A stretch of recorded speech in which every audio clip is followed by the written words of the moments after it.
anniversary gift is, but I guess I should look it up. Casey, we've made it through a whole Oh, year. well, happy anniversary, by the way. Happy anniversary to you. And they said we Yeah, wouldn't last. Hi, everybody. yeah. It's the 1 year anniversary edition of the In Ring Wrestling Podcast. It was a year ago that we launched this thing. And little did we know that we would continue on and it would continue to, well, we did know it would continue to grow, but it would take a while. And we're slowly but surely getting there. And that's Sure. Casey Thompson. He's the one who came up with this crazy idea. I'm Kevin Kelly. I'm just the voice guy. But Yeah, the Casey, that, voice. Speaking of the voice, did you hear about Bob Caudle passed away, yeah, 95 I years old? did. He was a I voice of a did. generation. He sure was. If you grew Yeah, up in the Carolinas in the 70s, sure. you knew Bob Caudle and Rich Landrum. Those were your guys. Yeah. Um, but Bob was, I never got to meet him. Oh, I really? just, Oh, I wow. never was at it because he did conventions well into his 80s, but I was never booked Oh, wow. on a convention that he was on. And so therefore I never met him. But from all accounts, and was like the super family man, Oh, yeah. wife of 60 some odd years. Wow, that's And hard in the wrestling business. oh, yeah. I don't know how much he was in the wrestling business. You know what I mean? Yeah, I He guess. was a Yeah, local, sportscaster yeah. and did the wrestling on the side. Then I guess the wrestling kind of took over. Um, but We probably went to yeah, with my, TVs. I'm sure, but with my thin hair, it reminds me of a story that Jim Ross told me about Bob Caudle. And he was always very self-conscious, I guess, of his comb over type of deal. So Okay. they were in Baltimore for a pay-per-view. It was Caudle and Jim Ross on the call. And the way JR described it, they were getting ready to do their opening stand-up. And as luck would have it, a fan, because it's Baltimore, why not? A fan threw an egg, I guess, and Uh, hit Bob in the side of the, like in the side of the comb over, and uh, so it went shooting up. I think. wow. Yeah, I think that's how JR described it. Um, Wow. yeah, but Yeah, back when they used to have the show open with announcers and everything. right. Yeah. How I hard is guess it it's to? not as much as having Michael Cole running around, jumping up and down, and you know, uh, doing all the entrances for all the wrestlers and everything, Yeah, like well, Jey Uso and all that. it's all right. None of that bothers me. Did Vince allow that, or was that after Vince? You think? Um, I would probably say after. I couldn't tell you a timeline of when they started to do it, but Yeah. that just I could hear, I could imagine Vince saying that's probably not right for the announcer to do that. Right. You know, he was more of a traditionalist when it came to the chair. Right. Um, but then again, he'd be the lunatic enough to do it, or Right. have well, this isn't right for anybody, but I'll do it. I'll show you that it's not right. Uh, right. I'll drink all this liquor, kids. I'll show you that it's terrible to drink. Oh, Yeah. thanks, Dad. So Um, 1 year of story. You really we lasted 1 year. We haven't ran out of stories yet. we haven't It's even crazy, scratched isn't the it? surface. Yeah. Yeah. I That's mean, true. all the stuff you forgot. Yeah. Yeah. This all the stuff I remembered from doing the show is We've amazing. Yeah, we've resuscitated some brain cells and Oh, absolutely. brought the memories back, Yeah. which is Yeah. great. And by the Yeah. way, I have got to compliment you on that display of championship gold behind you. Oh, My I thought you were talking about the beard. God. Oh, yes, it's the beard. Yes. Um, that display looks awesome. Okay, so what is so I'm doing the squares now, okay? So the square that is directly above your head, that one. What is that? That is the United States NWA United States Championship, the one they call the Lex U.S. Championship. Okay. And what is to its right on the top row? No, it is This right. one? No, you're right. This There you one. go. Yeah, sorry. Oh, okay. That is the Mid-Atlantic version of the NWA World Tag Team Championship. Okay, so that was a belt that the Andersons held frequently, right? Well, Johnny Weaver, George Becker. Ric Flair and Blackjack Mulligan. Oh, Yeah, the I think Ricky Steamboat and Jay Youngblood. gotcha. And Yeah, then below that one, that is an old Southern Heavyweight Wrestling Championship. so just a um It was an territory, NWA, yeah, yeah. territory one. Yeah. So a Hmm. random territory belt, Right, right. I one think that Nick Goulas may have had in his desk drawer or something like that. right, right, exactly. And And this is which was held by Mike Graham and Steve Kern, the and Florida versions of the United States Heavyweight Tag Team Championship. wow. And this one Mm-hmm. is the WWF World Heavyweight Championship held by Bruno Sammartino. Wow. And of course And I know that the one above is, that. That's iconic. yeah, that's, yeah, absolutely.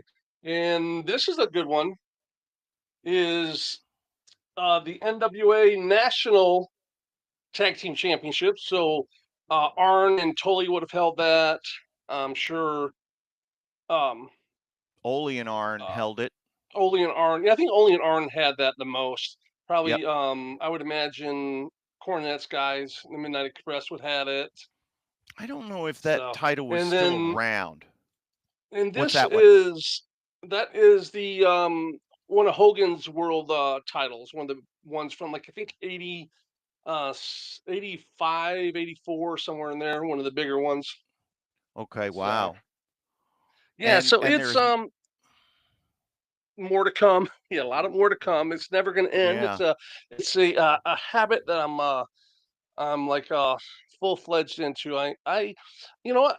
Me and my girl were talking. She's like, you don't drink, you don't gamble, you don't do this, so might as well do something that I get more than one thing out of it. It's bringing content to the show because we've discussed that once everything gets going and onto our second year, we'll once in a while have a segment. We'll say we'll take the U.S. title and it bring where we can talk about the belt, maybe the belt maker, and talk about the history of the belt. Yeah. All the champions have held it. So Magnum had that. I mean, there's a lot of stuff we can go off on this stuff, and then I get to collect things that I like, and so it's fun. I think So it I think it's another exercise in yeah, stirring your memories and keeping you sure. cognitively active.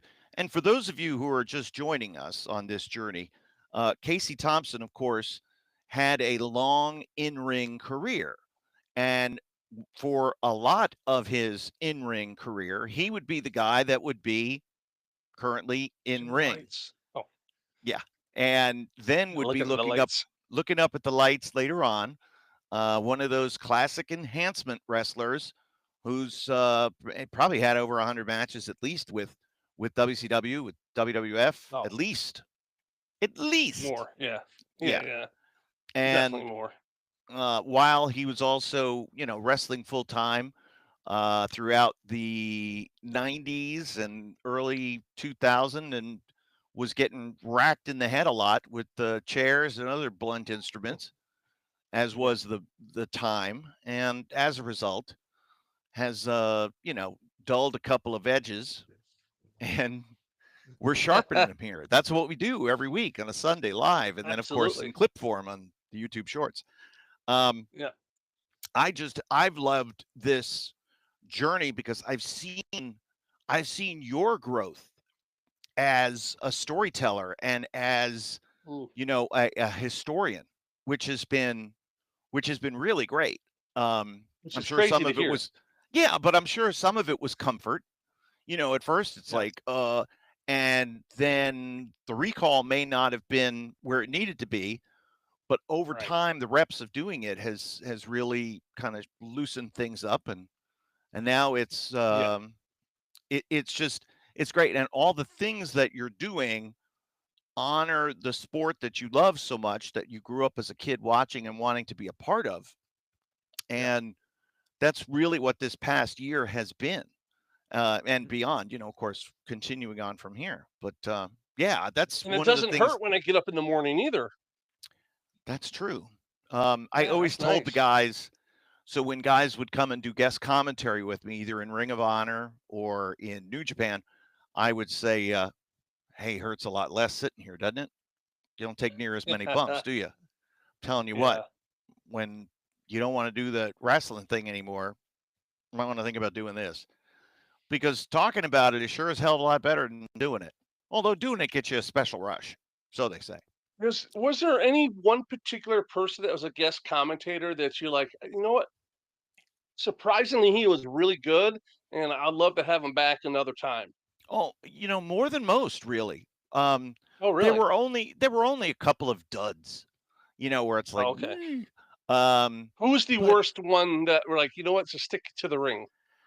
okay, so the worst one, and God rest his soul, was Lanny Poffo. Um, Oh, Lanny got himself booked, and it's a long story, but Lanny got himself booked. And unbeknownst to him, it was when I started in New Japan, I was kind of removed from the history of it, but he was removed, right? So he hadn't done commentary since the 80s oh, and God. didn't know Was it on didn't his know dad's programming? no, he did some stuff as the Genius. Oh, really? Okay. Yeah, like the Genius and Rod Trongard, sort of like the C-level Oh, wow. announce Yeah, yeah. team, wrestling challenge, those types of things.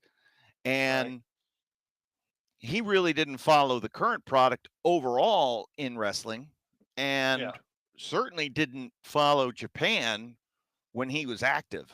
So he didn't know the history, he didn't know the now, and it wasn't a good Wow. fit. But bless his heart. Yeah. And God rest his soul, we all loved him. He was, yeah, by far the worst. Yoshitatsu was another one who wasn't good, but he was put in a tough spot because his English was good, so they said. Yeah. Well, he could do English commentary with you. Well, okay, being conversationally comfortable to It's speak different to than, foreigners, but then having to yeah. do it in a commentary setting, totally different. So not his fault. Right. Hmm. Um, but like, I'm trying to think of like who was really good. Everybody brought their own personality to it. I remember in Ring of Honor, Matt Taven did some commentary when he was injured, and he was great. I mean, that was kind of how Carino got into it because Carino was sort of transitioning out of wrestling and started Right. managerial and was veering into the Heenan role, and then it sort of manifested itself. Right. Who else? Who else was trying to think if there was, I would have loved to have done commentary with Howard Finkel. Oh, yeah. Did We he ever do did, commentary or just ring announce, I wonder? I think he did. If he did some, it was very little. It may have only been once or twice. Um, I vaguely remember him mentioning something offhandedly about having done it before, but he and I hosted a bunch of episodes of Bite This together, and Oh, I mean we were friends, and so we had kind of a shtick going, and it was fun. right. But he would have been interesting as a Oh, wow. commentator. How about Um, how would you like to have announced with Lord Alfred Hayes? I would have loved That would to have been announced with cool. him. That's like your Yeah. childhood there, you know? I would have gone back and said, Wow. I couldn't believe that you slapped Sir Oliver Humperdinck in the face like that. How dare you? Oh, He yeah. came back a rooster and he was a changed man and you slapped him in the face for it. Bobby Jaggers was there. What a big jerk. But he said, Kevin, I don't have any recollection of what you're talking about. If you could see me right now, Kevin, Yeah. you'd be like, "Oh my god." I have a ottoman in front of me with my Yeah. feet up. Mm-hmm. Oh, this is like the perfect little setup right here. because you know what? I'm just sitting here, just having a conversation with my boy. You know, That's it. that's That's what what this we whole do. show is designed for. It's perfect. That's right. So we're glad that all of you have joined us, and those of you across the world. Sunday nights, 8 o'clock, of course. That means it's lunchtime for our boy Southern Joe in the Southern Oh yeah, Hemisphere. So our mates down Australia, in the down Australia, under. Yeah. yeah, they're having a good time and enjoying probably a oh, what's the beer that they drink? Guinness? Oh, No, no, no, no, no, no, that's that's Ireland. England. Oh, it's Damn it, Ireland. Okay. blah, blah, blah. I'll think of it. It'll pop into my head. He's gonna have Probably to two. pull over on the side of the road. I listened to your interview you did with him on his podcast. Was good. Oh, Did you like yeah, it? I learned some I don't remember it now, but at the time I said, "Oh, you know what? I didn't know that about Kevin. Some stuff I didn't know. I found out, some interesting stuff." Yeah. There's Yeah. you It know, was every once in a while I pull out a couple of and I swear on my kids, I don't embellish, I don't lie. I might get a fact or two wrong about the story, but pretty much yeah. it's in the right Yeah. direction. Um and yeah, so all of those interviews are fun because the interviewee comes to me with different questions, and therefore it gets me off going in a Right. different direction. The Um, thing I did his too, and my hardest thing is with doing, especially the Ireland and Australia, the accent. I do like, huh? What'd you say? What, what was that? I did the clip on him. Huh? huh? What'd you say? I Huh? did one for a kid. He literally was a kid. I didn't realize it when I did it. It was um Keaton, kayfabe Keaton was his name, from Ireland. He was 13, 14 years old. And I tell you what, Kevin, and I've done probably 100 podcasts on different people's shows in the last year, right? This is probably one of the better ones I've done. At Believe it 13 or years old, he was, huh? I swear, and he wrestles. Maybe yeah, he wrestles. I'm like, you wrestle? He's like, yeah. I said, when did you? He said, I've been wrestling 3 years. I started when I was 10. I was like, get Mm-hmm. the fuck out of here. No, And he's seriously. like, I said, do you wrestle men? Or he's not. Oh, the oldest person he wrestled was 17 years old. I Yep. guess they start off younger, and this actually not backyard stuff. It's actually in auditoriums and stuff like that. Yep. And I guess they grow. You might be able to explain it better than I can. I can because I'm a huge fan of it. It is the junior Oh, okay. program, and the junior program Oh, is in wrestling schools all across England. I'm not sure when it started, but it is like if the business had a name, it would be after school wrestling. wow, That's really what it is. So let's say wow, school lets out at 3, the junior program starts at 3:30 and it goes until like 5. And the parents amazing. pick up the kids, or the kids go ride home on their bikes, or they walk home, or whatever. Yeah, And they start young, not with taking bumps and doing matches, but conditioning, right? And learning what you have to do in order to be successful. And then right. it's a little bit of amateur, and then it becomes a little catch, and then it becomes moving and grooving and starting to do some spots. By the Oh, well, time the kids are 13, yeah, 14 years old, if they've been in it since whenever they could start, they've got right. 3 or 4 years of not experience under their belt, but 3 or 4 years of being around it. Well, So, yeah. I mean, just learning the movements. Not yeah, necessarily wrestling full matches. He says he's wrestled a handful of matches, right, but nothing, huge. And I was just like, that would have been really cool if I was growing up and it was that way. right. Oh, we have S- some. it- So it's a pain in the ass running this thing, Yeah, right? Because you're dealing with kids, and right. it's bad enough with adults running a wrestling school, but these are kids who are psyched out of their mind when they see a wrestling ring and they want to go crazy and jump up and down on it. If anybody's ever hosted a birthday party at a wrestling school, you know what it's like. Or if you if Oh you yeah. if you got booked on a wrestling birthday party, it's a nightmare, Yeah, they're right? the shits sometimes. Yeah. Yeah. But so anyway, Gabe Kidd, who is a New Japan wrestler who has also been in AEW as of late, and Gabe's profile has gone higher and higher over the last few years. He's from Nottingham in England, and he Okay. started in the junior program there, and Wow. basically he had been wrestling for like 15 years when I met him, Wow. and he had gone as far as he could go as far as what he was able to learn. Then he wanted to learn Right. from Katsuyori Shibata, and Shibata, like Jesus, said, "Follow me." But he had to unlearn everything that he had learned over the past 15 years and do it Shibata's way. Mm, So he had to retrain his brain and his body to wrestle the Shibata right. way. He did. He's gotten really good and is Uh, probably a world champion within the next 2 or 3 years.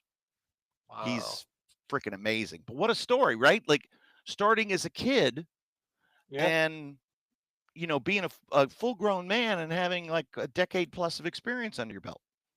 Yeah. And the kid asked me, he's like, "Hey, what advice do you give?" I said, "Honestly, go to college, bro. don't Yeah. don't do this shit." He's like, Mm-mm. it kind of like popped his bubble, I guess. But I'm like, dude, I said, 20 years from now, you're gonna wake up in the morning and be like, "Oh man, your knees Mm-hmm. hurt.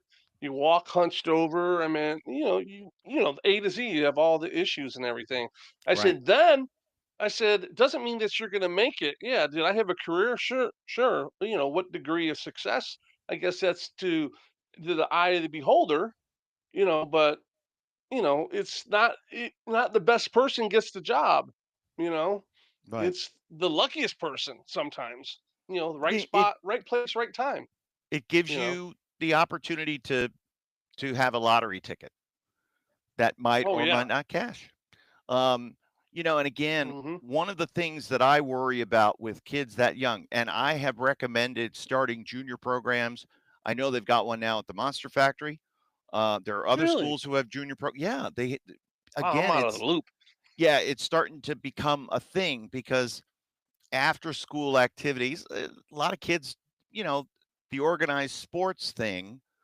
If you're not Mhm. in the clique, you're not going to get any playing time with whatever sport, if it's lacrosse or football or whatever. You got to I be in the guess it's clique, safer than backyard wrestling. At least you're very much being so. trained properly and And it's cheaper because Chase wrestled amateur, but it yeah. you want to outfit your kid with hockey gear, lacrosse gear, Oh yeah. football gear, it's a couple $300. Yeah. And wrestling doesn't need that. Yeah. It's a pair of shoes. Um, and even then, you could take them off and wrestle in your socks. It's a Yeah. great way to Yeah. blow off steam and get a little exercise, which every kid needs. All adults need too. The only thing that I worry about is kids taking bumps because their Yeah. brain is goo, Oh yeah. and I was kids thinking are bone so development and yeah, tendons and all that kind of. that too. Wow. Now Just I started when I was 15, hmm but I guess but I was 15, like I competed in powerlifting in 198-pound weight class. So I was 200 pounds, but um, still, it was it was brutal. hmm I mean, man, I remember. You remember T.S. Kane, Champagne yeah. Kane? Oh my Yeah, God. he was he was there when I started. A guy named Bull that was part of with him and Tilly back then. Okay. He was the first person I got in the ring with, and I think he cracked my sternum too. Oh, you nice. know, right off the bat. Yeah, because it was like, oh, every time I take a breath, I was like, it felt like someone was stabbing me and all that. But I know I did get body slammed outside the ring on, one of those 6-inch mats. Of course, I was half on, half off. My elbow was like out to here. The bursa sacs were all full. I had to get my elbow drained, and Oh my I was God. Of back the next week. course. That didn't bother me at all. But But yeah, I couldn't imagine. You have to be really selective what you're going to teach them Yep. at 10 years old. Right. Because Wow. you don't want them whacking their head, God forbid. And a lot of parents now are afraid to get their kids involved in contact sports like football and even soccer. Because Mm, again, yeah. heading the ball Oh yeah. supposedly can lead to, and this is talking with Chris Nowinski about this stuff, the number of concussions that's been on the rise with Yeah. teenagers. It goes with the contact. Yeah. I was There a is very, very high level soccer player back in the day. really, And yeah, believe it or not, that's what I should have done was soccer. I was really, really well. I was a goalie and I was very ah, aggressive and it's a lot of geometry, learning to cut off the angles and everything. And I knew how mm-hmm, to cut the angles off and all that kind of stuff really well. And I was really, really good. And Orlando used to have a it was back this is back in the 80s, late 80s, they had the American Soccer League. They had, I think mm-hmm, it was the Orlando Lions was what they were called. And I knew some of the players, I knew the coach, and their keeper, their goalie broke his leg in like three spots. He was from Scotland, and they were having tryouts, and the ooh, coach was like, "Hey, why don't you try out for the team?" The coach of the team, and I was 15, 16 years old, and I wanted to wrestle. uh, And so, yeah, I probably should have went out there and played yeah, but what soccer. kind of life is that? I mean, just taking balls to the face. Yeah. Wait, not that. Ugh. Ew. But yeah, so so wrestling is one of those things that can be controlled Right. because of what it is. It's difficult to play soccer without heading the ball. It's difficult to play football, even flag football, without there being contact. Right. Amateur wrestling, if you're going to take down, if you're going to, pick guys up and put them down, yeah, that can happen. But you don't Amateur have to leave wrestling's your rough. feet, I mean, Chase, he would have his head would be swelled up they headbutt all the time. right? I mean, all kinds of stuff. Yeah, But you could just he got, woo. you could just chain. You could Yeah. just stand and chain and never leave your feet, and Yeah. you're blown up doing it for five Sure. minutes and sweating like crazy. And it's like, wow, that's a tremendous amount of exercise. Well, yeah. Yeah.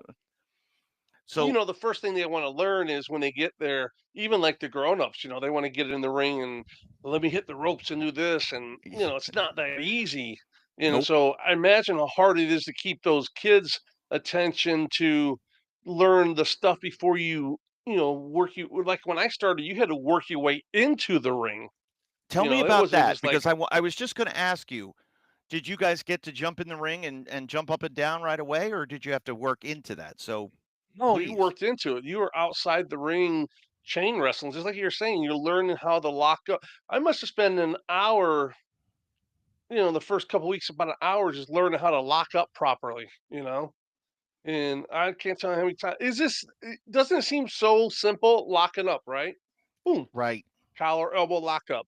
How many times I got poked in the eye, hit in my nose, little things like, just learning how to do all that stuff. Like I remember and then we worked our way, through all the moves and then you started adding stuff on where you could chain wrestle, then you learn on the mats out there how to take the bump Hmm. after a little bit and stuff like that. Eventually you worked your way in there and then you got to start hitting the ropes and taking the bumps in the ring and all that stuff. So, but I see some of these videos where they're hitting the ropes and someone slides a pad in for them to take a backdrop and I'm like, ah, and you make a comment on one of those videos, and you have all these internet people attack you, Right.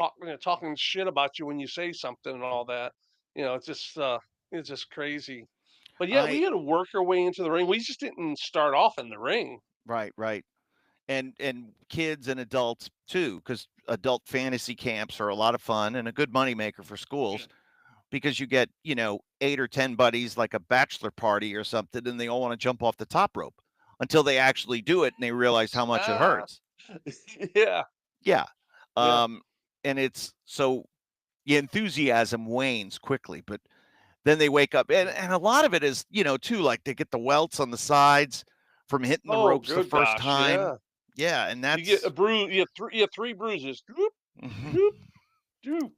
oh, every time I would Yeah. do that, I would just get like this huge purple under my arm. After you wrestle long enough, you built up a tolerance. You kind of, I don't want to Yeah, say calluses, but sort of like a callus, but it's not visible. You're used to internal, the conditioning of feeling it, and then you go in there for the first time afterwards, and it looks like you've been like ripped up all over the place. right? I saw some videos of something where someone went in there and it looked like he blew his pec out because hitting the ropes, you know, getting all the rope burn and stuff like that. It's Yep. just, woo, yeah, that stuff's brutal. But to his credit, he was hitting the ropes correctly. Oh yeah, Just the one, yeah, just you the can one tell. arm over the top, not the flat Yeah, back against. Oh, because if that rope yeah. breaks, as we've talked about, Oh yeah. by the way, from Southern Joe, Mike Manson says good day. Good day, Mike. Oh, Yeah, I had to send a shout out Mike's way on the pod. there you go. What's Another up, Mike? legendary, yeah, just so much good talent in Australia. Guys that had Mm, just been kicking around and might get a break, could get a break, so and so, if things fell the right way.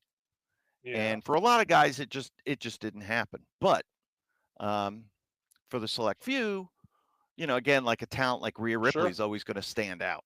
Somebody that, Yeah, she's undeniable. Forget it. right. Um, and it's a different world we live in now. Um, here's a question. I don't know if you can answer this. How do the WWE superstars fly all over the world and then come back and wrestle and do well, functioning, when they've flown like to Perth, Australia, and then they fly back and they're in LA and they do Raw and then they go to New York the next day and then England? How do they do it? Do Right. they take drugs? Or is it like hitting Sure. the ropes? They just condition their bodies. No, traveling.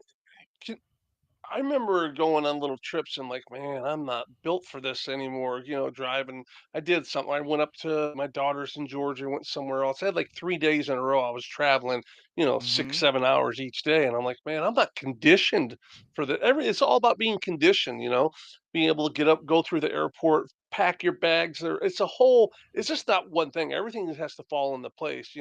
I'm sure 90% of all the wrestlers have a routine they use every time they travel. They do stuff the Yeah, same way every time. I'm sure you probably did when you traveled. I Uh, did. And I guess I got conditioned to a certain extent because I would look forward to landing in Tokyo.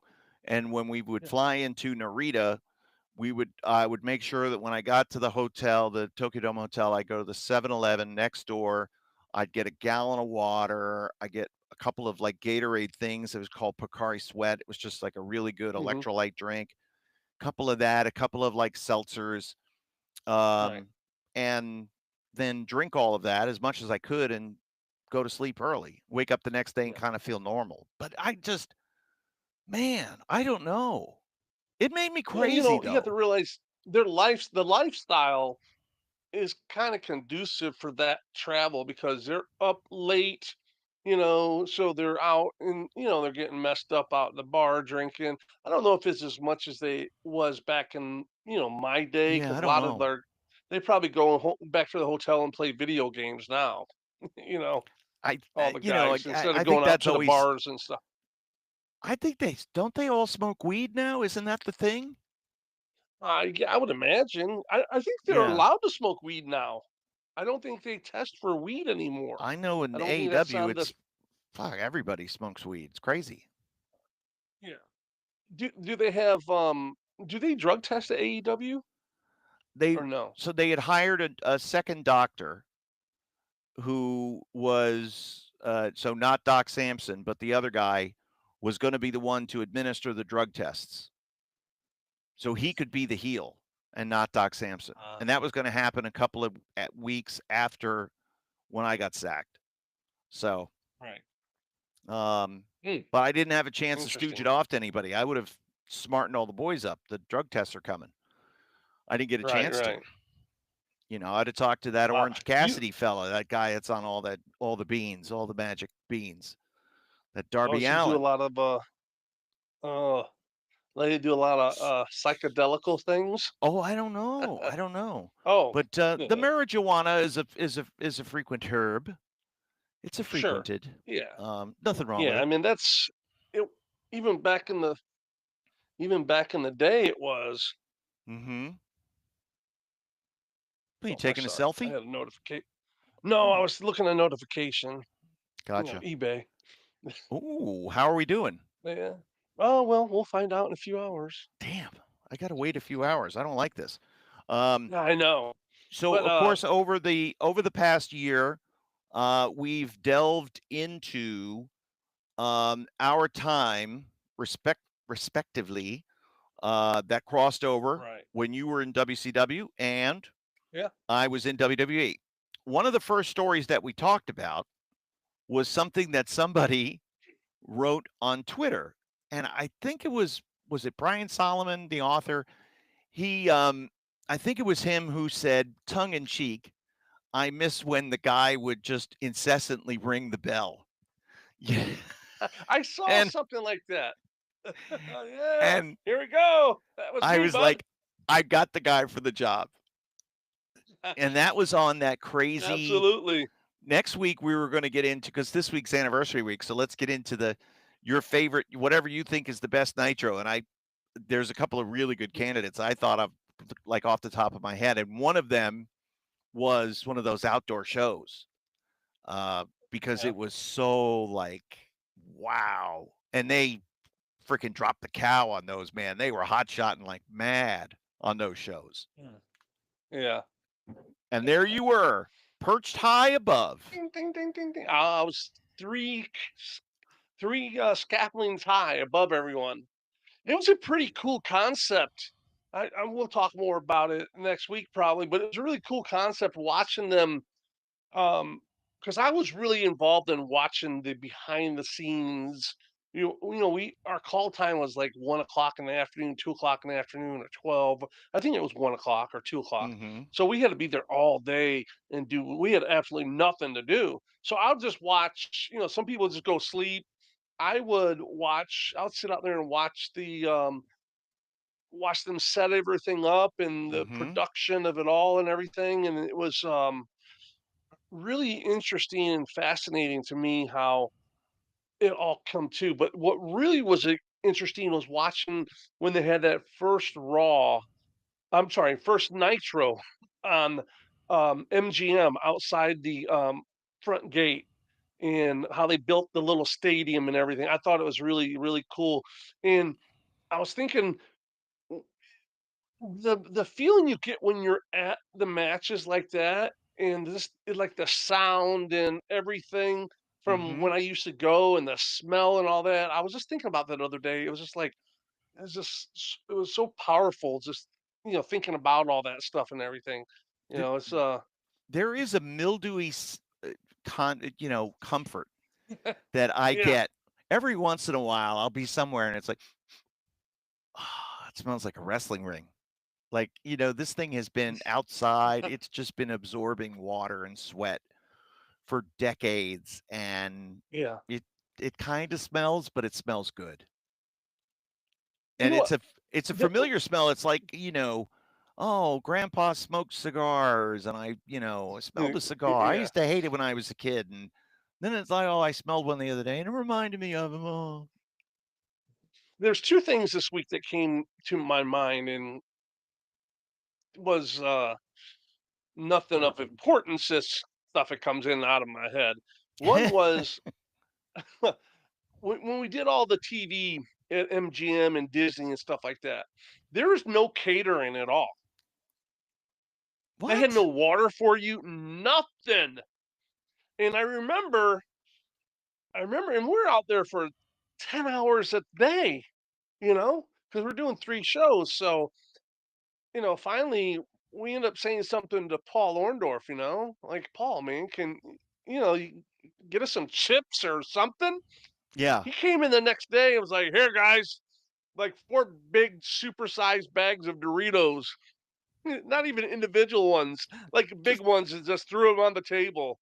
It's big like, giant it's not what we meant, but like, thank yeah, you. we're just gonna all grab, and of course, it was Of gone in 30 seconds and stuff like that. But course. now they have all I mean, the catering. We had catering like when we did TV out on the road, like we did Center Stage had catering, and we're in Anderson, South Carolina, or Topeka, Kansas. We had catering there, but for some reason at Disney MGM Studios there was no catering at all, and Well, we it's didn't not even like get you a. No, we did get discounts eaten.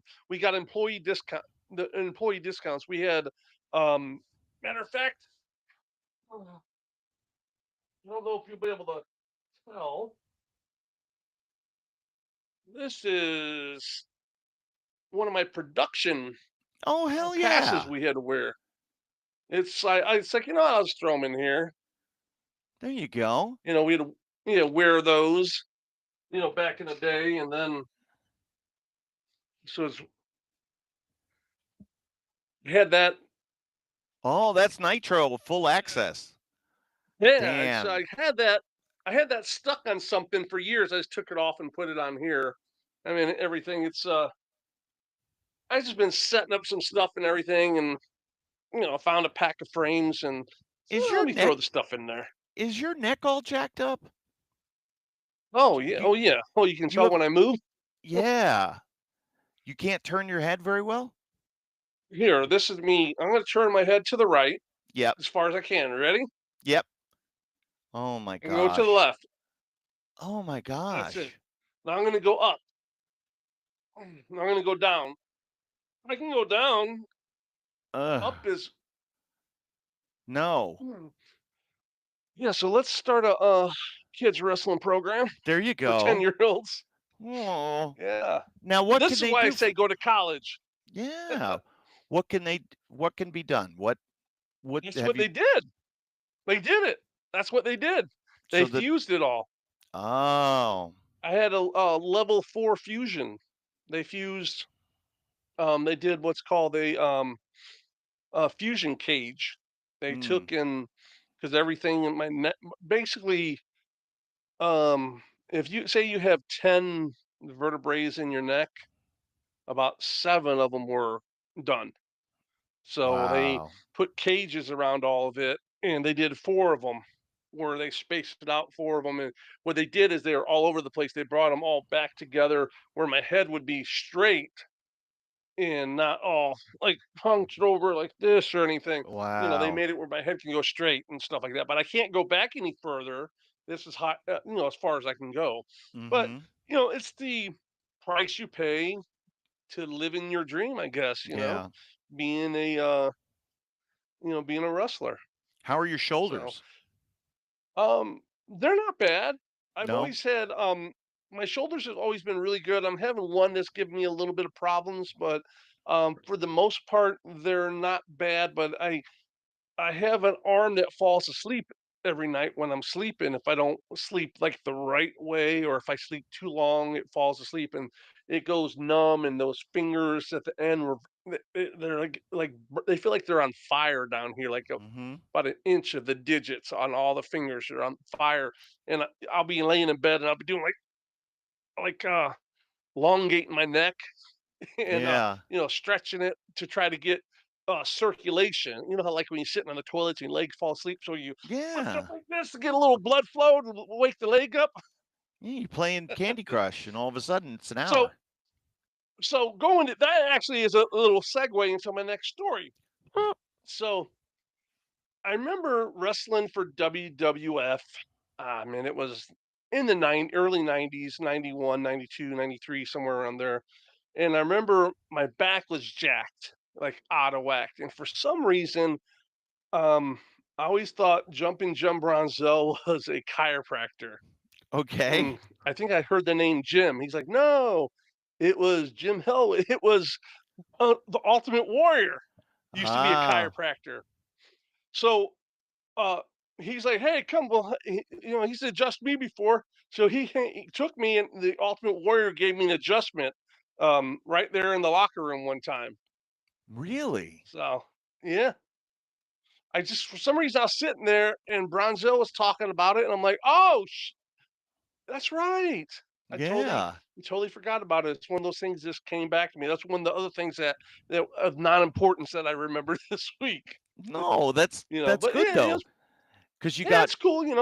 yeah. So wait, the Ultimate Warrior gave you Cracked all my bones.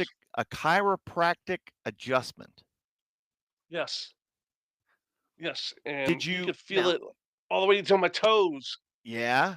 Did he give you Yeah, the towel around the neck and that deal, the pull or? no, no, but he did all the other stuff. But I've had that done before, Hmm. and my neck was just before my surgery. My neck was really just jacked. Right, it felt like my head was about this big.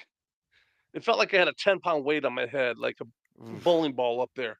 And so we were in Vegas at the U.S. Open national, the big U.S. Open national wrestling tournament for my son. It had everyone from young kids all the way through Olympic wrestlers were there, Olympic Wow. gold medalists and everything. Everyone was there.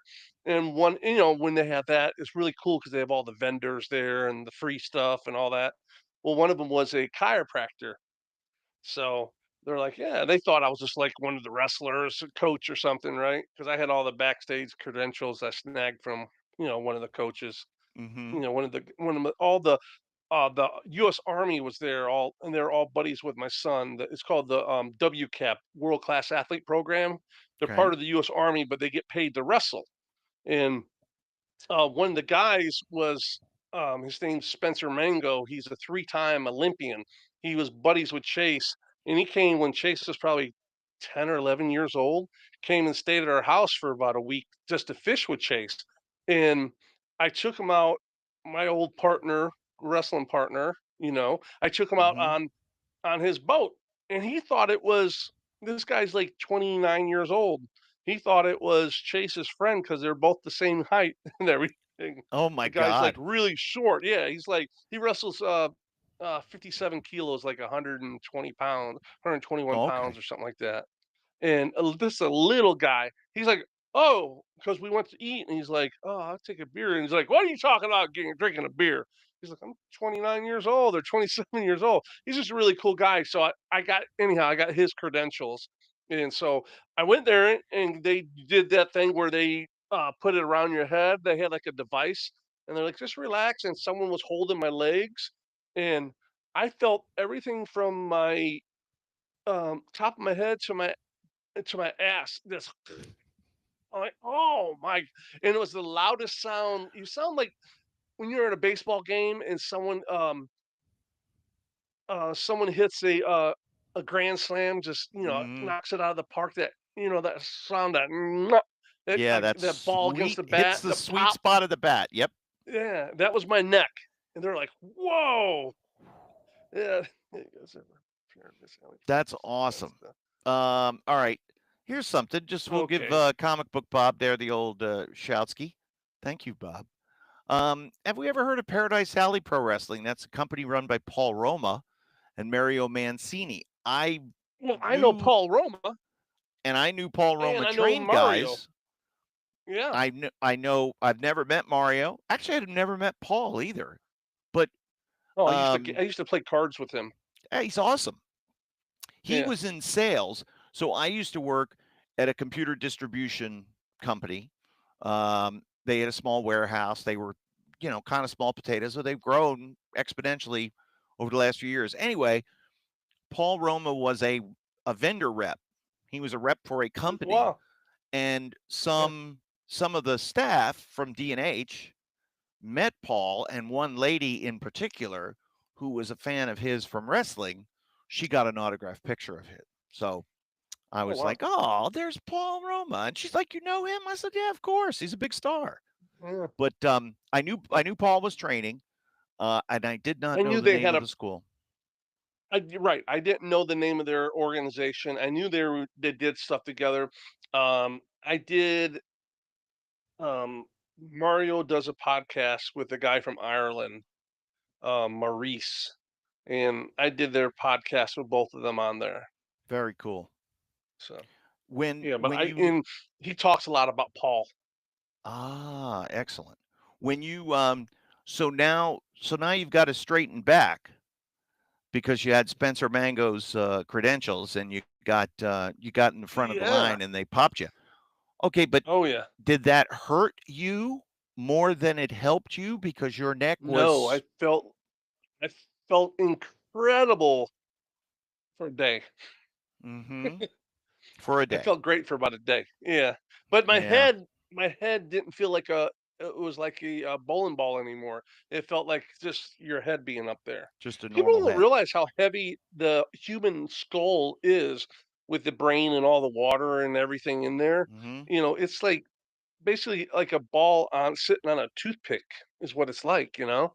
Mm. And it's amazing how it all, you know, the skeleton and the body works and everything. But it's um yeah, sometimes I wake up and it feels like my head is like weighs 10, 15 pounds more than what it should. So were you leaking what is it? Synovial fluid, spinal fluid? Were you leaking from in between? Because I know Carino, when he had his neck done, that's what they told him that his stuff was so jacked that he was leaking the spinal fluid out of the column. Oh no, mine was gone, totally gone. Yeah. Like it was sort of like um you know how you're bone on bone with your knees? There's no Right. cartilage at all. That's how my neck was. So It the was everything was just grind. discs were completely gone. Yeah, or it was completely blown out. Oh, gotcha. Like um they say they do surgery on a herniation that is like 4, 5, 6 millimeters is Mhm. considered a pretty big herniation. Mine were like 16, 17 um millimeters. They were monsters. My doctor's like, and I had a world. My neurologist was a world class neurologist. He's actually the first doctor to write. Um, he's from Jamaica. First doctor to write um, prescriptions for medical marijuana in the state of Florida. Oh, Ironically, but coincidentally, happened to he be a patient. yeah yeah. So but yeah, he's like, wow. He said these are big. He says no wonder stuff hurts. And Yeah. so I did the surgery. They aligned everything up, made it all nice and pretty, and this and that. And he's like, yeah, you're gonna. He said you're gonna have you're gonna lose some range of motion. And I'm like, how far can I go? He said, you can stretch all you want. He said, but you're not going to get any more range of motion. It just won't go any further. He said, but it did take away a lot of the pain and the symptoms I were having. I had a lot of numbness all the time, and it took away that. So a Sure. lot of the nerves were unpinched and stuff like that. And you got taller So, but from having this surgery, right? um, I guess that's a possibility. Yeah, because I instead don't of like you said, you were kind of leaned over, Right, but you're see, I'm no, that was my neck. My back, I still lean over because of my back. well, My yeah, neck is straight now, but my neck is back, straight. because I still, yeah, I have herniations in my back also that I have probably I think 5 or 6 in my back that are really big ones. But I refuse to have back surgery unless it's like I've known people who's walked in, had back surgery, and did backflips leaving, right? Like, Yeah. no problem at all. Then I known someone when they're I give you an example, Hogan had back surgery when one's turned into 2, 3, 4, 10, 15. I had a friend of mine I went to high school with, I played football with, and he had back surgery and then had one, had another one, another one. Next thing you know, they ended up putting a morphine pump in him for all the pain he was in. Oh, It's just sometimes it works and it's fine, and sometimes it comes out bad. Like the neck, they're pretty good on. The back, it's to me, it's just too risky, too scary. right. And you know what? I can deal with the issues I have, but it's yeah, I'm not gonna have a back surgery. No, and I've heard too many horror stories. oh I'm sure you yeah. have too with all the boys in the business and stuff. Well, sure. I mean, you see them, and you see the end results of I don't want to say botched surgeries because that's not what it is, but the No, surgery it's that just it can't, is what it is, it basically. doesn't fix the problem. Right. And you wind up, basically chasing that forever promise of, health and healing, but Yeah. it's never there. Um, Mm. just think about it in our lifetime, in our wrestling career lifetime. We've gone from open invasive spinal surgery to Yeah. now arthroscopic type surgery Yeah. where they could go in here and fix the neck this way, they could fuse it that way, they could fuse it different ways, they can do discectomies, Yeah. and wrestlers can get back years if they're not Yeah. obviously 16 millimeters out of whack. Yeah. um Jesus. And when you have, it's kind of like the cartilage surgeries that used to happen. Oh, you wreck your knee when Yeah. you were a football player in the 60s, you were done. Right. Now Yeah. you're out 2 to 3 weeks and you're back. Yeah. What'd they do? Oh, they Yeah. I've shaved had off a little mul bit of this. I had my last knee surgery I had, um, they were worried about I have very big tonsils and uvula and everything. That's nice of you. Yes, he did shrink. So they were worried about what did you guys do? Oh, the Alex Wright match with Paul Roma. Yeah, it's a whole another That's an podcast right there episode. talking about Yeah. Paul Roma and yeah.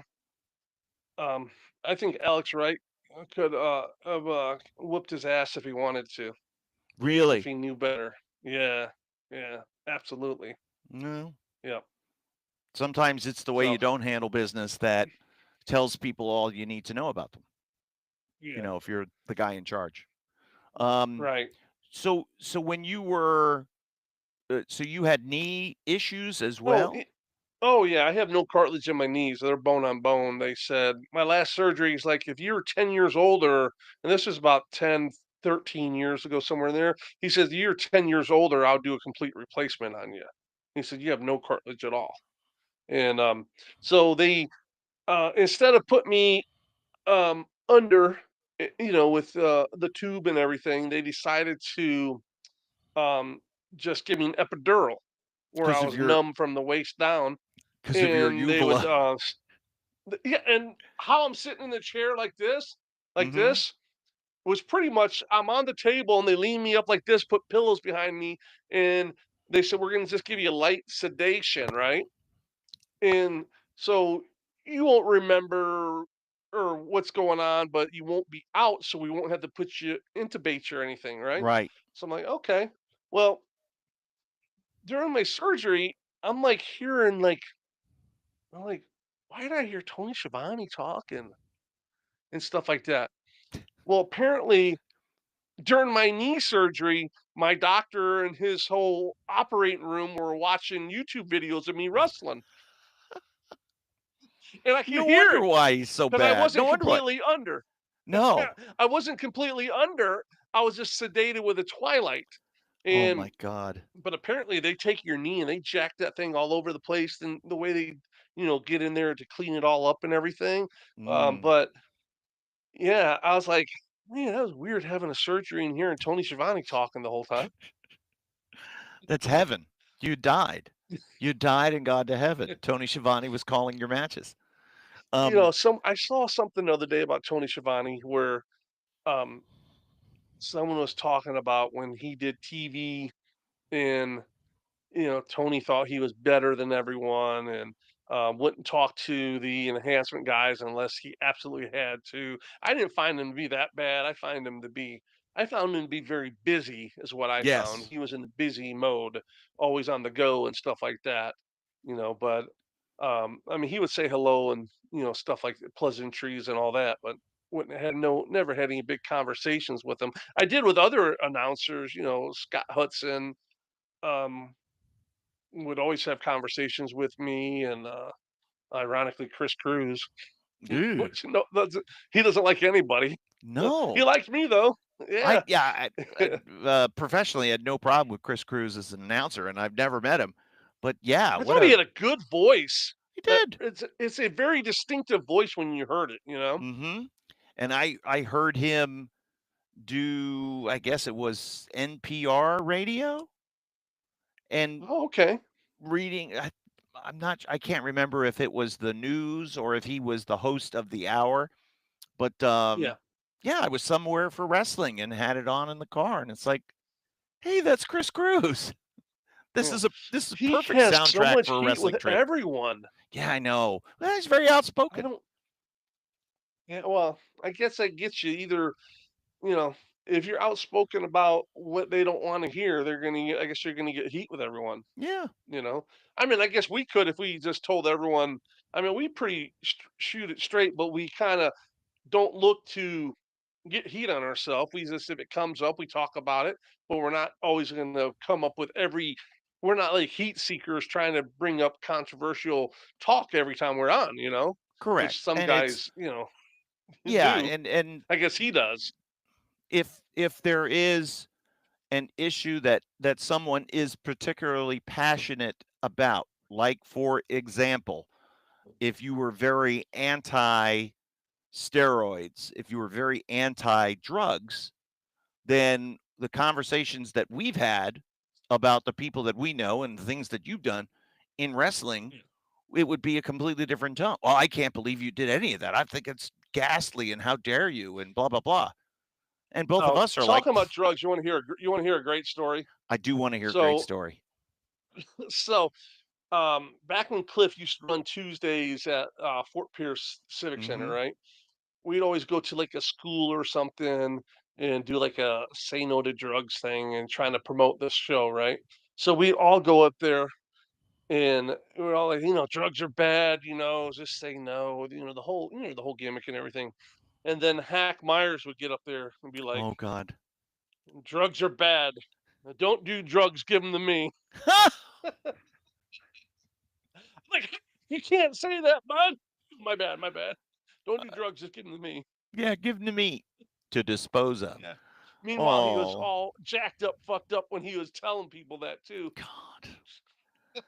It's Uh, like every rock oh, and Hack. roll. That's the aspect of wrestling that I think a lot of um maybe younger wrestlers don't know, realize, never got to experience, haven't yet Oh, experienced, yeah. is the rock and roll lifestyle. And maybe just going back to my point before of like, how do these WWE superstars handle all these time changes? It's rock and roll, man. You have to realize you stay up for 24 hours at a time and Mm-hmm. go to sleep. Jet lag's not going to really do anything to you because that's how you live your life anyhow. Right. So you're not going to experience the jet lag of all the time zone changes and stuff like that because you don't sleep a regular schedule anyhow. Right.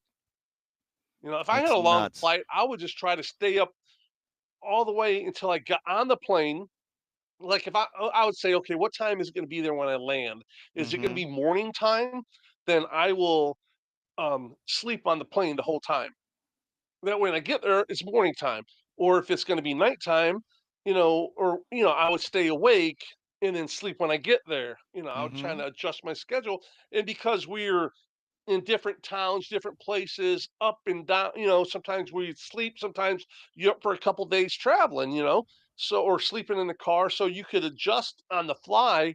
And I could sleep. I was lucky. I could sleep on a plane. I could sleep in a car. I can fall asleep right now talking to you on this podcast. I'll just sit here You would and just be close dead asleep. if you closed your eyes and sat still, you could fall asleep. Absolutely, I'll go to sleep. Yep, Man. not a problem. I can do that. When I have our bed, it tells me how long it takes me to go to sleep. It Mm-hmm. says took you 2 minutes to fall asleep. I don't know how they gauge it all, but it tells Wow. me everything. It tells me how many times I move when I sleep, if I get up, how long I leave the bed and come back, and all that. So but yeah, it doesn't take me only but a minute or two to go to sleep. I go with the Arn Anderson theory. It's not sleep unless you're laying flat, because I can't. I forget it. If I doze off while I'm sitting in, a chair, sitting in the couch or whatever, it's not sleep. But Now, I used sitting to on be the really plane, bad oh, before. Oh, yeah, I remember before I'm like, "Hey, listen, I'm not messed up. I'm going to sleep. Don't wake me up. Don't ask me for anything. Wake me up when we land." Mm-hmm. Yeah, and they're like, "Okay." And But the boy could sleep. God bless him. I lay down, put my head up there. I always get the window where I can use the head for a Yep. headrest. Wedge my jacket up there and I'm out asleep. I'm Wow. gone. And did you have the death snore that they had to check you to make sure you were okay every once in a while? Oh, no, no. When I snore, Yeah. when I'm talking about, I remember on a flight once. Remember back the big planes where they have like outside seats and then the middle rows? Yeah. Yeah, I was on a flight and it wasn't packed. I forget, we're somewhere a long flight. All I know is I woke up and all the people around me were gone. They moved to. I snoring so loud. I've had it before. I'm sitting there. I'm doing like, I'm like, yeah, that's me. Yeah, I got to wake Oh. myself up snoring and say, oh yeah, that's me. But I sleep with a mask on, as Yep. you do, and all they hear is the air. Is the only Right. sound they hear. They don't hear me making any noise at all. No. I'm What a like difference. quiet as can be. I see those now they're selling these gimmick implants instead of CPAP, Yeah, instead of a CPAP machine, get this thing put into your chest. shocks No you. way, man. Yeah. Oh, I got Get you. bent I with got you that. a CPAP. I got you a CPAP story. So I'm up in wrestling in Chicago, and I'm staying at the promoter's house. Myself and Joe Laurinaitis. Okay. We're both staying there.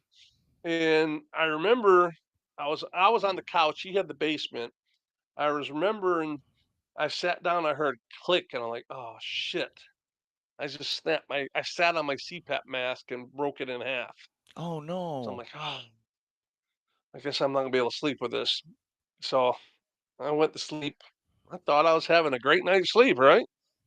He had an early flight. Like he had to get up at 5 a.m. to go, Ugh. get up to leave at 5 a.m. Right. He looked at me and said, brother, you have a fucking problem. I'm like, what? You snore. He's like, you need to get yourself checked and get a CPAP machine. I'm like, I got one. It's broke. I kept him up the whole night snoring. Oh, and he was He's like, downstairs. downstairs.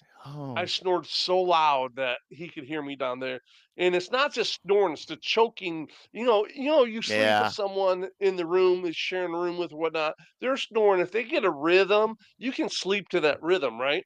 But Right. when you're like all of a sudden, it's like, oh, it scares you half to death because you think the guy's Right. dying next to you. I That's know. how I am without my machine. I would hit you with a boat oar, I swear. I would just I was in college, I'd wake up with shoes in my bed because I had a college where I had two bunk beds, so four people in a room. I'd yeah. hear people banging on the center block walls. Wait, stop Damn. snoring. Yeah, I'm a very, very loud snorer. So I Um, remember I remember once one of the boys was staying at my house. He's mhm. like, you live by yourself? I'm like, yeah. I was like, oh, okay, no problem. So we go in. He's like, I thought you said you lived by yourself. I'm like, I do. He's like, you lying motherfucker. Like, what do you mean? He's like, what's that? Who's snoring then? Snoring so loud. I said, oh, that's my dog. I had an English bulldog that snored like louder than anyone you ever heard in your life.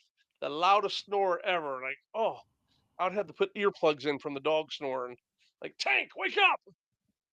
He snored so loud. And then Tank would be like, "Casey, wake up." Yeah, he would like come and kick me. Get up. That's right. Quit snoring. You're choking. Well, I Um, was choking to death is what I I was doing, know, you know? cause you were, cause your wind gets cut off, cause your giant tonsils and uvula, and Mhm. we can't breathe, so we slowly choke to death. And you know what's even worse than that is when I had something bad and I got acid reflux. Oh, So the acid's coming up as you're choking, and it's oh, shit. this is This is making me bad, like bad. claustrophobic. Yeah, you're like, Um, this isn't a good anniversary show. yeah, happy anniversary. Remember that one Yeah. time you had the shits? So obviously we're going to continue on into the next millennium. I have a feeling. Yeah, year two. Year 2, Yeah. baby. We've got to get more guests. We're going to start having Yes. guests on a, not constant basis, but a more regular Maybe basis. once a month. Yeah. We've had, in Yeah. the first year, we had Bob Cook, we had Dwayne Bruce, Sergeant Buddy Lee Parker, Yeah. and the great Rob Van Dam as our guests. Yeah. That's not bad. That's a pretty We good had 3 first job year. guys. Oh, well, 3. well, Rob went from a job guy to a Hall of Famer. Okay, but wait a minute now. Would Bob Cook get into a Hall of Fame? If there was a wing of the Hall of Fame for jobbers. I would think so. Yeah. I How think about Bob. yeah, Bob would be in. How about Dwayne Bruce, Sergeant Buddy Lee Parker? I put it this way, and you might have seen this, and you're watching wrestling throughout the years, you've noticed it too. Mm-hmm.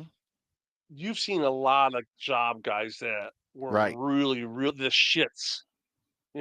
Like God, like you cringe when you see them, and sometimes you like seeing it because it's going to be such a bad car wreck. Right. Like, oh my God, these guys suck so bad. This is going Mm-hmm. to be great because someone's going to beat his ass or something, right? But Sarge isn't like that. Sarge No. was a good hand, He and was right. He was the he would give the over guy a competitive match, or yeah, you would have 2 guys or 4 guys at Sarge's level, and they would put TV time in to get the show back on time, or they would go to a time limit draw. yeah. And then they Now, would have what that would be match the on the houses. criteria for an enhancement guy Hall of Fame? Would you put guys that I took some incredible squash matches that really Yeah. elevated guys. I mean, is that like a criteria? You know what I'm saying? It would be an interesting criteria what you think people what you would look for to be in the enhancement, the extra Hall of Fame. So in Bob Cook's column, to put him in the Hall of Fame, I would say it's consistency and longevity, right? Yeah. Like a George South. George South would get into the Right. Hall of Fame under the same criteria as Bob. Then there would be you, who would be in consideration for another, which is not necessarily longevity, but for spectacular moments. Okay. The Chris Hamrick bump, if you will. Long before the Chris Hamrick bump, it was the Casey Thompson bump. It was something crazy and wild that you'd never seen. It was taking a full, 360 off the Doomsday device. Yeah. It was taking the big over the top rope bumps, flying, doing everything you could to get the talent over the next week. Yeah, And get and booked the next week too. right. Yeah. So I think, and then there are I would say, kind of the sideshow act. There's just the freaks. How about that guy this, that wrestled Spivey and Sid? yeah, that guy, whatever his name Yeah. was, he didn't want to put nobody over. Yeah. The Mulkeys would be in that category. Oh, Because yeah. they were emaciated and skinny, pale, weirdo-looking He guys who sold took. more T-shirts Yeah. than anyone. Yeah, Lee Scott was a referee. Mhm. Yeah, Lee Scott used to stay at my house all the time. I did not know until I saw it this week that Nick Patrick wrestled. Yes. Did I you see never that knew. match on the Mid-South match? Yeah. I Yeah. didn't know he wrestled. I mean, it makes perfect sense, and he was big enough. I think he got hurt or something, hurt his back or something, or neck. Mhm. And so, I mean, he probably was better off refereeing. He wasn't. He was okay. He was very green when the match I saw, and I Mhm. forget who he's wrestling, but he's very green, and he just looked like a job guy, basically. He Back wrestled Ted Di from was it back Ted then. DiBiase? Yes, it was. Yeah. Yes, yeah. Man, DiBiase was awesome. And what a big guy. We Oh, were he was talking about so this good. last week. It's huge. Yeah. Huge. Yeah. One of So the best if angles ever in wrestling in my book with was him and Dick DiBiase Murdoch? with Mr. R, Tommy Oh Rich yeah, and Johnny Rich, that and was Brad good. Armstrong and all that. Yeah. That was just so good. That was really I well enjoyed done. that angle. So yeah. And then you've got to put, and somebody else mentioned, and I'll give this name absolutely, Rocky King. He was in that category of Sarge. Yeah. Because if there was a Rocky King versus, oh gosh, what were the brothers? Not the Batten twins. There was another set of brothers in the 80s.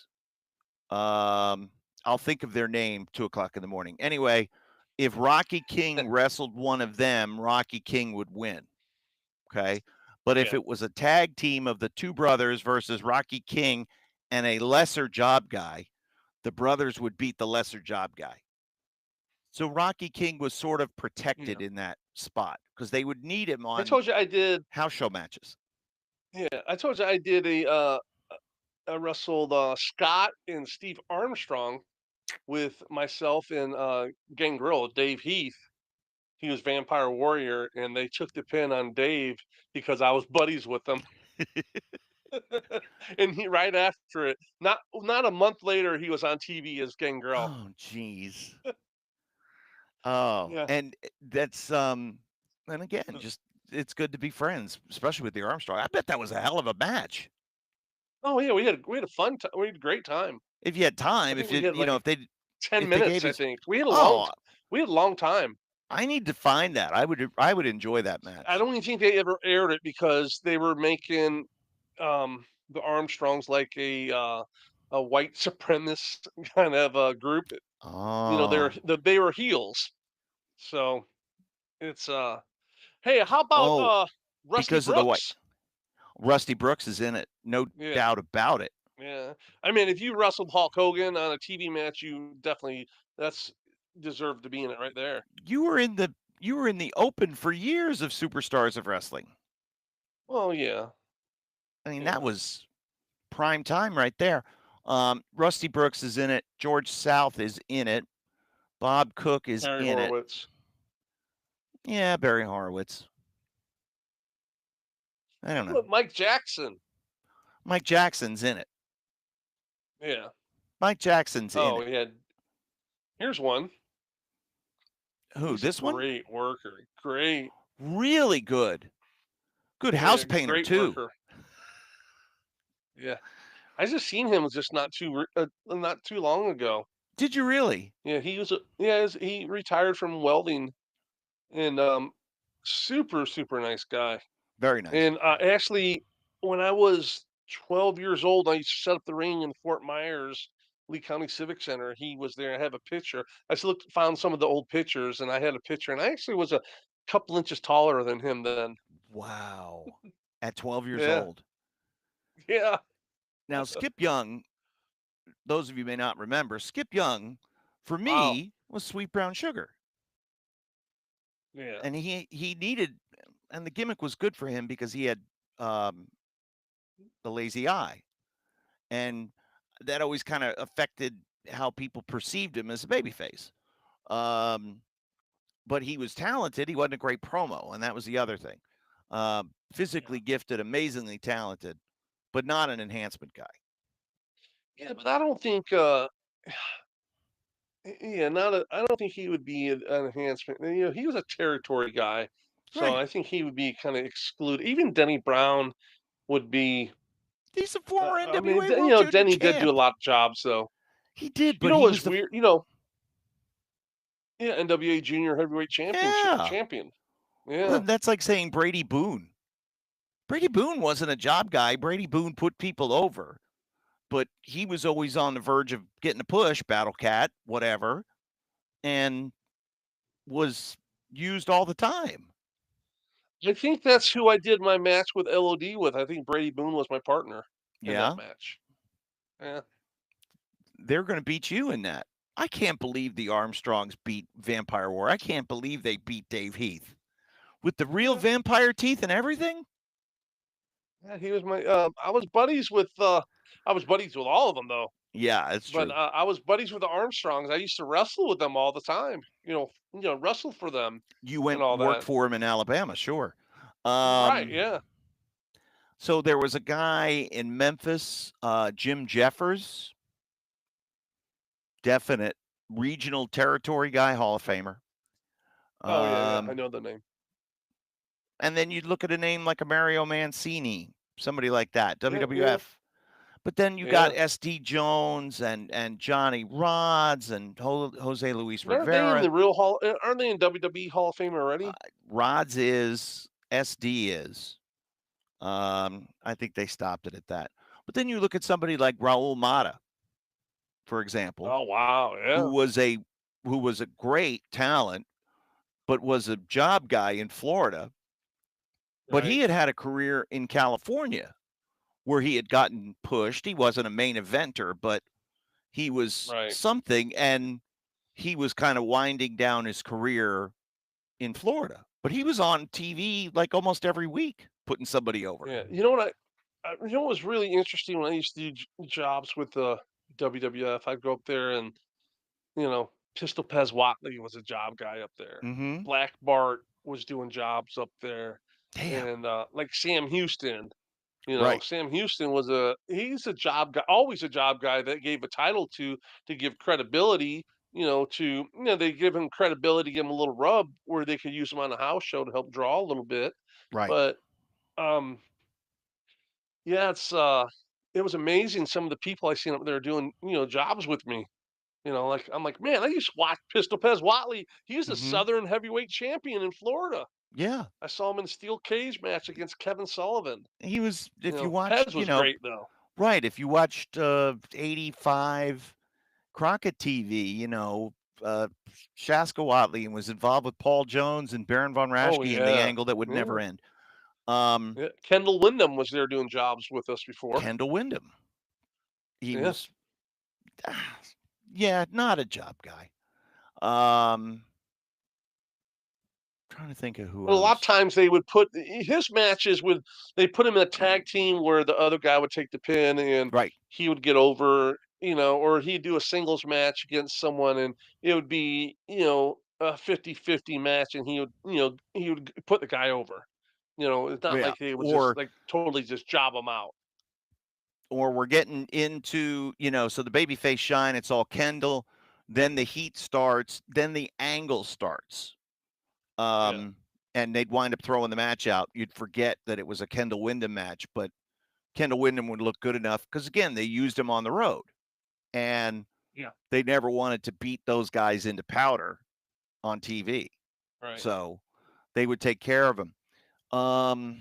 I'm trying to go around the horn here and thinking of different, guys like Gordon Nelson and Reggie Parks, in Yeah. Florida, classic wrestlers from another era, but were job Yeah. guys. What about Rip Rogers? Now, does Rip Yeah. Rogers, is he in the Enhancement Guy Hall of Fame? I kind of think He so. has to be. He has to be. I mean, I watched him in the territories as an like semi-main event in Florida. Him and um Lady Maxine? Lady Maxine, yeah.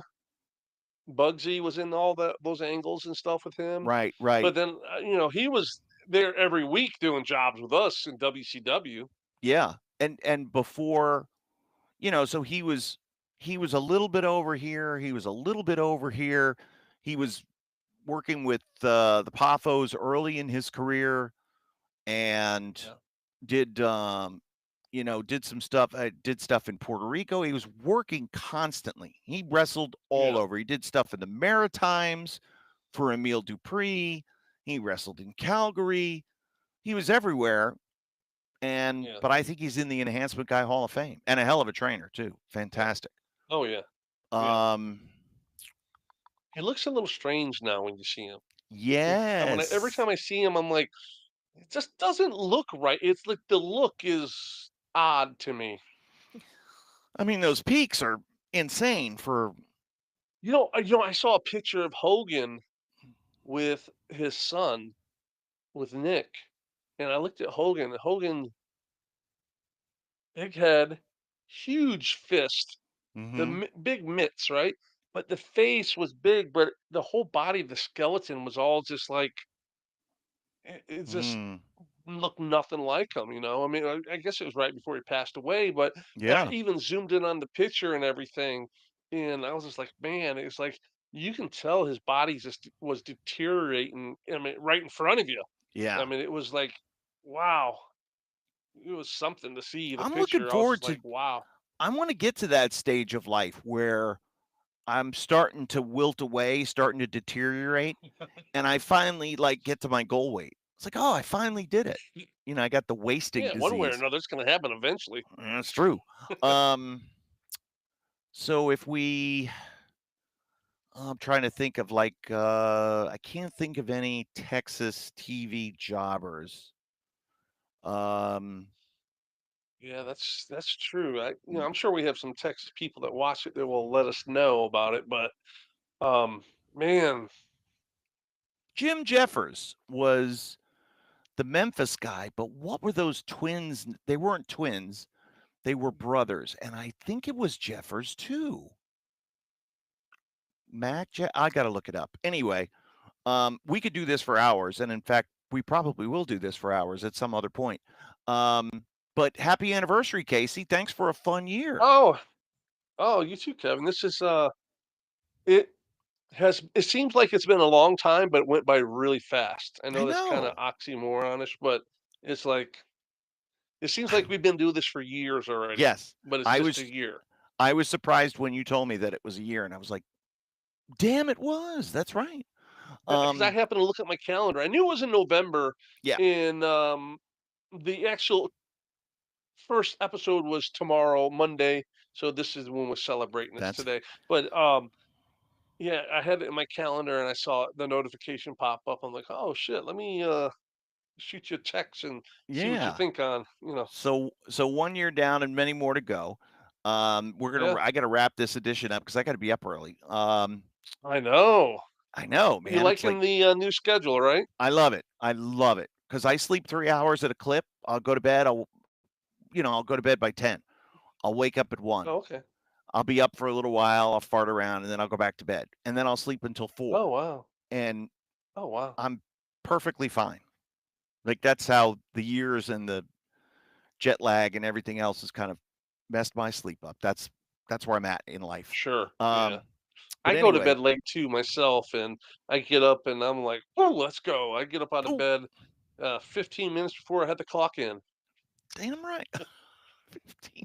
Well, I had to go from my commute is long. I had to go from Yeah, one bedroom. I was close. I was next door, but now I moved my bedroom to the other side of the house, so I had to go all the way across the whole compound to get to the office. It's brutal. It takes me 30 seconds, I know and that's stopping to go to listen, the bathroom too. first world And brush my problems, right? teeth.